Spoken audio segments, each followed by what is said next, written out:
This is Pulse of Africa, the face of Ethiopia, the voice of Africa.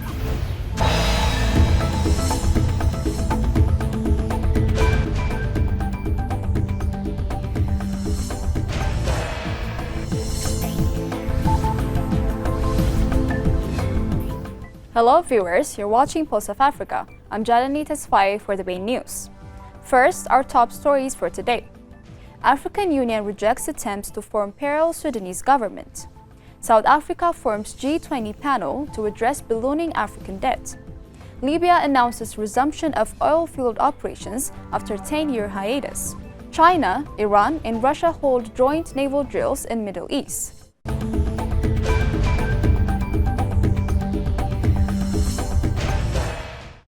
Now, the news in detail. The African Union strongly condemned the recent developments in Sudan, particularly the announcement by the Rapid Support Forces and its affiliated political and social forces regarding the establishment of a parallel government.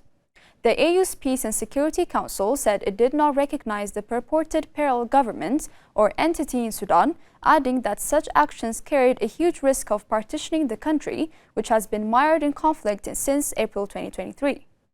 The Council also urged AU member states and the international community not to recognize any parallel government or entity that sought to govern Sudan. Now to G20. South Africa established an expert panel to address issues in Africa during the country's chairmanship of the Group of 20 economies, including the continent's high debt burden. African countries are collectively scheduled to pay almost $89 billion in external debt service costs this year alone, according to a statement distributed by the National Treasury in Cape Town on Wednesday.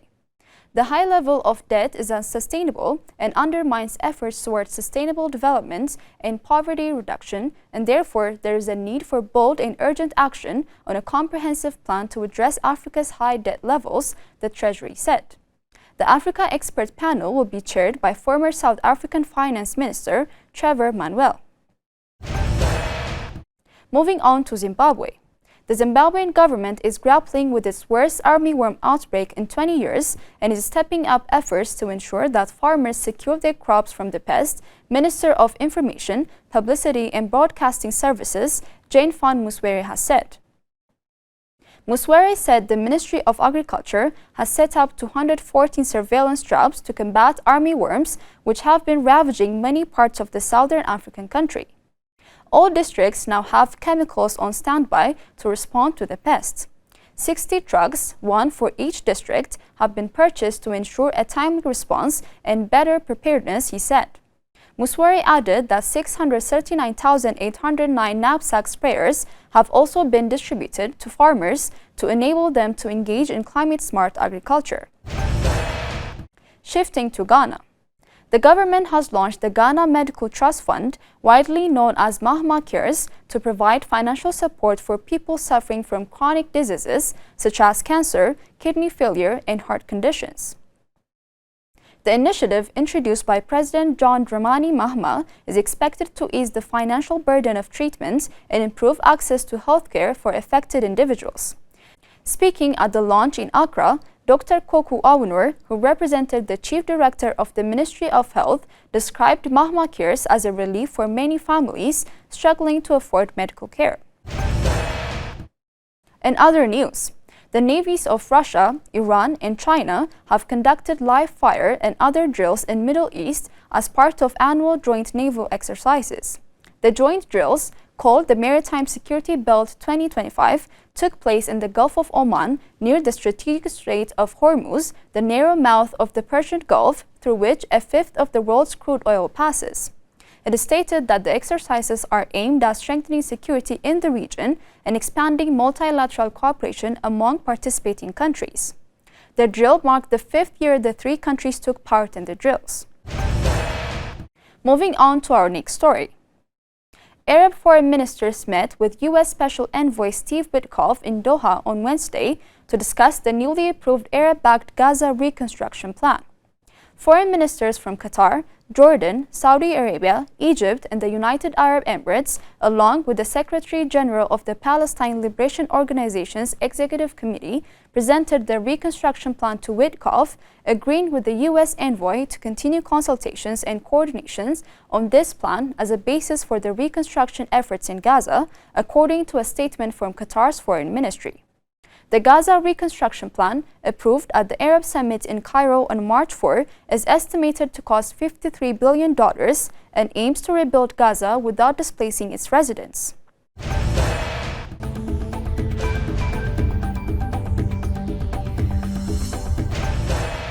Only on the Pulse of Africa channel, all the time. Pulse of Africa, the face of Ethiopia, the voice of Africa.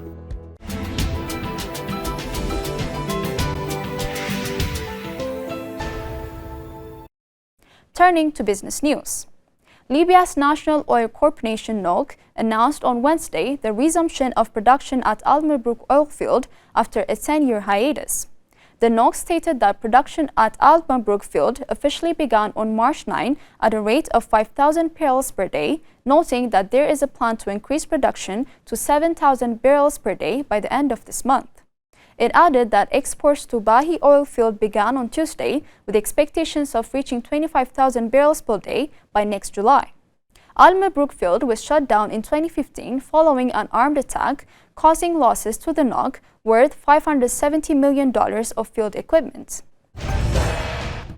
Finally, the World Trade Organization said on Wednesday that global goods trade showed signs of continued growth at the start of 2025, as reflected in the latest goods trade barometer. The barometer, a composite leading indicator for global merchandise trade, edged up slightly to 102.8 in January 2025, compared with the previous reading of 102.7 in December 2024. Barometer values above 100 indicate above-trend trade volumes, while values below 100 suggest that goods trade has either fallen below trend or is likely to decline in the near future. According to the WTO, the latest reading suggests that merchandise trade remains above trend with accelerating growth. Before concluding, let us provide you with the latest updates on global commodities prices.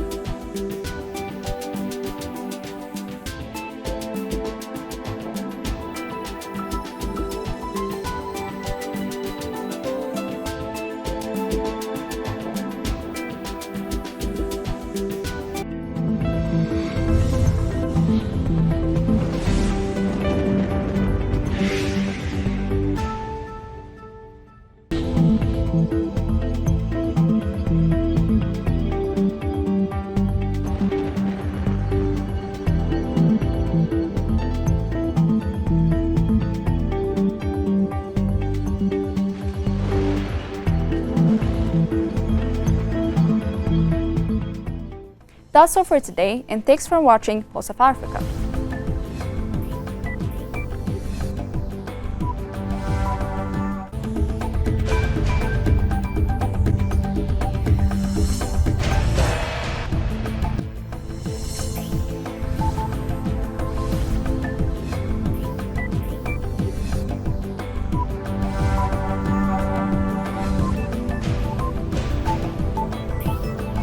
This is Pulse of Africa, the face of Ethiopia, the voice of Africa.